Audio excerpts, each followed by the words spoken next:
Para Bapak Ibu, Saudara-saudari sekalian, selamat pagi semuanya. Terpujilah Sang Buddha, Namo Buddhaya. Barangkali Bapak Ibu, Saudara-saudari sekalian pernah mendengar satu cerita yang terjadi pada zaman Sang Buddha. Ada seorang biku yang sebenarnya telah mencapai kesucian arahanta, tetapi ketika Bante ini memanggil para biku lain menggunakan sebutan yang rendah. Jadi seperti seorang bos dengan pembantunya. Nah, kemudian Sang Buddha menyampaikan bahwa Bante ini, biku ini, siswa ini yang telah mencapai kesucian arahanta itu tidak punya niat yang buruk, walaupun mengucapkan dengan kata-kata yang kasar. Nah, di manakah sutanya supaya lebih jelas? Nah, suta tersebut terdapat di dalam Udana Bali. Nah, mari kita lihat bersama-sama supaya jelas sehingga tidak menimbulkan kesalahpahaman. Mengapa ada seorang Bante telah mencapai kesucian arahanta tapi mengucapkan kata-kata yang masih kasar. Nah, mari kita lihat bersama-sama.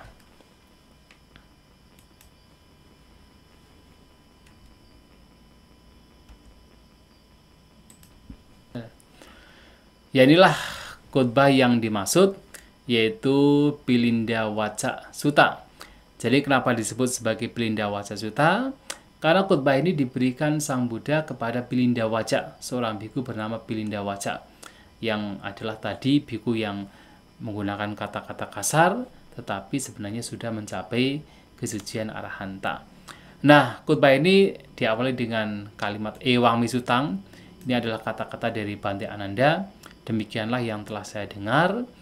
Ekang samayang bahagawa raja gahai viharati veluwane kalandaka niwape. Jadi satu waktu Sang Bagawa ya berada di Raja Gaha di hutan bambu Veluwana Kalandakan niwape di tempat pemakanan atau tempat memberi makan tupe-tupe. Kalandaka adalah tupe.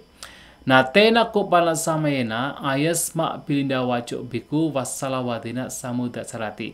Nah, pada waktu itu ayasma pilinda waca, Bante Pilinda Waca ya memperlakukan Samudra Jarati, memperlakukan para biku lainnya dengan kata-kata wassala. Jadi wassala itu adalah kasta yang rendah sekali di India.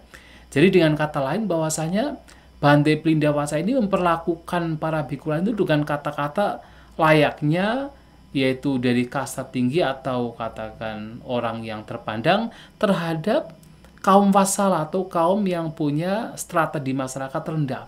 Jadi kata-kata kasar. Seperti bos dengan pembantu yang mungkin bosnya itu mengucapkan kata-kata kasar terhadap pembantu. Nah, Bante Pilinda Waca ini yang dikatakan telah mencapai kesucian arahanta masih mengucapkan kata-kata yang kasar kepada para biku lain. Nah, kemudian Atako Sambahula biku, jadi kemudian banyak biku Yena Bhagawa Tenu Pasang Kamingsu. Jadi berdatangan mengunjungi Sang Bhagawa atau Sang Buddha atau bertemu dengan Sang Buddha. Upasang kamitwa Bhagawantang Abiwaditwa Ekamantang Nisitingsu. Dan setelah menemui Sang Buddha, memberikan penghormatan kepada Sang Buddha dan duduk di satu sisi. Ekamantang Nisitingsu. Nah, Ekamantang Nisina Kote Biku Bhagawantang Etak Dawajung. Nah, para biku tersebut yang duduk di satu sisi kemudian berkata demikian kepada Sang Bagawa. Jadi melapor kepada Sang Buddha. Nah, mereka mengatakan ayasma Bante Pilinda Waco biku wassalawadina samudra jarati ti. Bante, ini Bante Pilinda Waca memperlakukan para biku lainnya dengan kata-kata seperti kepada wasala atau kepada orang-orang yang dianggapnya rendah. Jadi dengan kata-kata kasar. Nah, kemudian biasa kalau ada laporan demikian, Sang Buddha meminta biku tertentu untuk memanggil orang yang dilaporkan menghadap kepada Sang Buddha. Jadi di sini artinya meminta para biku lain untuk yaitu agar Bante Pilinda Waca, murid Sang Buddha, untuk datang kepada Sang Buddha. Nah, kemudian ketika sudah datang, nah kemudian Sang Buddha bertanya kepada biku Pilinda Waca. Jadi apa pertanyaannya? Satatang awusu, maaf, bukan. Nah, kemudian kemudian setelah seseorang datang pada Bante Prindawaca, nah Bante Prindawaca kemudian mendatangi Sang Buddha. Nah, di sana Sang Buddha menyampaikan kepada Biku Prindawaca. Jadi bertanya, Sasang kira tuang waca, Biku wasalawadena samudacarasiti. Nah, jadi bertanya kepada Prindawaca, apakah benar waca? Jadi Prindawaca ini disebut oleh Sang Buddha dengan kata-kata waca saja. Jadi apakah benar waca bahwa engkau memperlakukan para biku lain dengan kata-kata wasala, dengan kata-kata yang rendah? Nah, Bante Prindawaca mengatakan ewang Bante ti. Jadi iya benar Bante. Jadi mengakui bahwa menggunakan kata-kata ya selainnya kepada seorang wasala atau orang yang punya kasta yang rendah atau dengan kata-kata yang kasar. Nah, kemudian apa yang dilakukan oleh Sang Buddha? Atako bhagawa. Jadi atako bhagawa ayasmato Prindawaca sapube niwasang manasik karitwa biku amandesi. Nah, kemudian Sang Bhagawa, Sang Buddha kemudian melihat kehidupan yang lampau dari Prindawaca, Bante Prindawaca. Jadi pube niwasang, jadi kehidupan yang lampau dari Bante Prindawaca. Dan setelah melihat mengetahui apa yang sesungguhnya terjadi, kemudian menyapa para biku amantesi. Nah, Sang Buddha mengatakan, Makotumhe, ya, jadi mengatakan seperti ini. Makotumhe bikawe wacasa bikuno ujahita. Wahai para biku, engkau jangan marah kepada biku waca atau biku Prindawaca. Nah, bikawe waco dosantaro biku wasalawadena samudacarati. Dan sebenarnya biku waca ini memperlakukan para biku lainnya dengan kata-kata wasala, kata-kata rendah itu bukan atas dasar kebencian. Nah, jadi bukan karena kebencian, biku Prindawaca ini menyebut para biku lain dengan kata-kata wasala. Lantas karena apa? Nah, disinilah Sang Buddha menyampaikan. Jadi, beliau mengatakan, Wacasa bikawe bikuno panca jati satani abu kinani brahmana kule paca jatani. Jadi dikatakan bahwa dalam kehidupan yang lampau selama 500 kelahiran, biku Prindawaca ini terlahir di keluarga Brahmana dan tidak terputus. Jadi abu kinani tidak terputus, terus dilahirkan di keluarga Brahmana Kule. Dan sehingga sotasa wasalawatu digaratang samudacino, dan dia sudah terbiasa dalam kehidupan yang sangat panjang, sangat lama terbiasa menggunakan kata-kata layaknya orang dengan kasta tinggi kepada kasta rendah, kepada orang yang di sini dalam strata masyarakat rendah, yaitu wasala. Jadi seperti bos dengan pembantu, seperti itu. Nah, tenayang waco biku wasalawadena samutacarati. Dan karena itulah maka biku waca ini memperlakukan para biku lainnya dengan kata-kata wasala. Nah, inilah jadi memang kadang-kadang walaupun seorang arahanta, walaupun kotoran batinnya sudah lenyap, tetapi karena kebiasaan yang lampau, kehidupan yang lampau yang sudah tidak terhitung, itu masih terbawa dalam kehidupan sekarang. Seperti Bante Prindawaca ini, walaupun pikirannya tidak ada kebencian ketika memanggil para biku lainnya dengan kata-kata wasala atau kata-kata yang rendah, tetapi karena itu sudah menjadi kebiasaan yang begitu panjang dalam kehidupan yang lampau, maka itu tidak bisa ditinggalkan. Maka di dalam kitab ulasan dikatakan bahwasanya ada kebiasaan yang lampau yang disebut sebagai wasana hanya bisa ditinggalkan, dihancurkan oleh Sang Buddha. Jadi kebiasaan lampau yang sudah dilakukan dalam kehidupan yang sangat panjang, dalam kehidupan yang lampau, hanya Sang Buddha yang bisa meninggalkan, hanya Sang Buddha yang bisa menghancurkan. Maka dikatakan Sang Buddha ini dikatakan sebagai wicacarana sampano. Jadi sudah sempurna, tidak hanya pengetahuan tetapi tindak tanduknya juga sempurna. Karena apa? Karena bahkan kebiasaan yang buruk dalam tindakan secara fisik yang lampau atau kata-kata itu sudah ditinggalkan.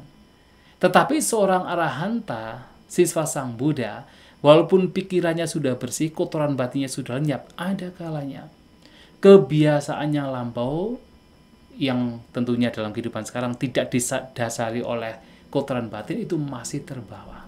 Seperti Bhante Pilindawasa ini masih terbawa.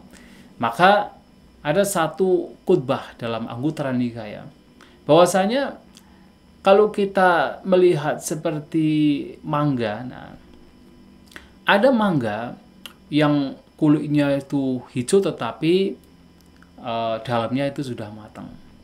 Ada juga mangga yang kulitnya itu kuning tapi dalamnya masih mentah. Ada juga mangga yang kulitnya hijau, dalamnya juga hijau, masih mentah. Ada juga mangga yang kulitnya kuning, dalamnya juga sudah matang. Nah, perumpamaan ini sebenarnya perumpamaan yang juga ada sangkut pautnya dengan khutbah ini. Nah, ketika mangga itu yang kulitnya itu hijau tapi dalamnya matang, ada orang-orang yang sebenarnya secara behavior, secara perilaku, ucapan, perbuatan sepertinya itu jelek. Tetapi sebenarnya batinnya sudah matang, batinnya sudah baik.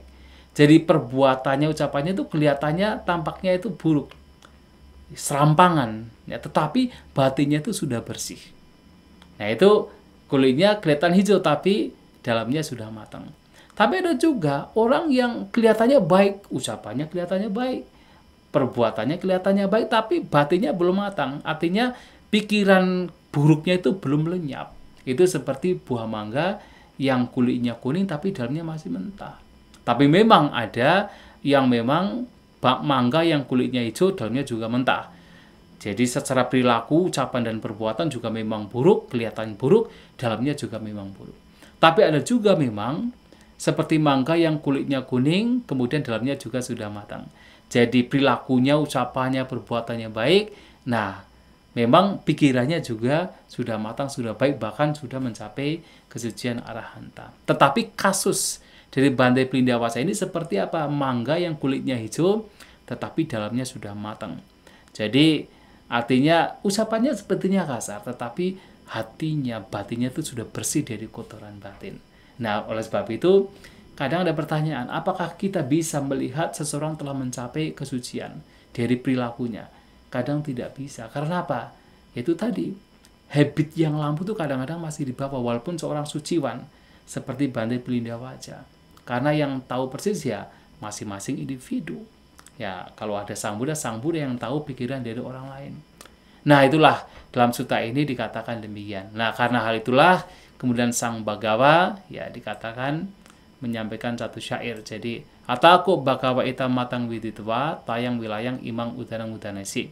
Dan Sang Bhagawa setelah mengetahui makna dari peristiwa tersebut, tayang wilayang pada waktu itu imang udanang udanasi. Jadi mengucapkan sebuah syair kebahagiaan. Nah, di sana Sang Buddha menyampaikan, Yamhi nak maya wasati namano yo vitalobo amamo niraso panu nak kodo abini butato so brahmano so samano sabikuti. Jadi ini adalah syair yang memang mengacu kepada Bhante Pilindawasa. Jadi di dalam seseorang yang hidup tanpa ada kepura-puraan atau kelicikan, tanpa ada kesombongan atau pembandingan, tidak ada keserakahan, tidak ada kepemilikan, ini milikku, dan juga tidak ada nafsu, tidak ada harapan yang di masa mendatang niraso, dan juga yang kemarahannya sudah dihancurkan, dan sudah dingin, sudah padam, maka orang demikian pantas disebut sebagai Brahmana, pantas disebut sebagai pertapa, dan pantas disebut sebagai seorang biku. Nah, jadi di sini ya mengacu pada Bhante Pilindawasa sebenarnya walaupun ucapannya kelihatannya kasar, tapi di sana sudah tidak ada kotoran batin seperti kepura-puraan, seperti pembandingan, kesombongan, seperti keserakahan, kepemilikan, dan juga nafsu keinginan, dan bahkan kemarahannya juga sudah dihancurkan, panuna kudo, dan abinubutato, jadi sudah padam, sudah dingin, dan dingin artinya kotoran batinnya sudah tidak ada. Nah, orang demikian pantas disebut sebagai Brahmana, pertapa, dan sebagai seorang biku.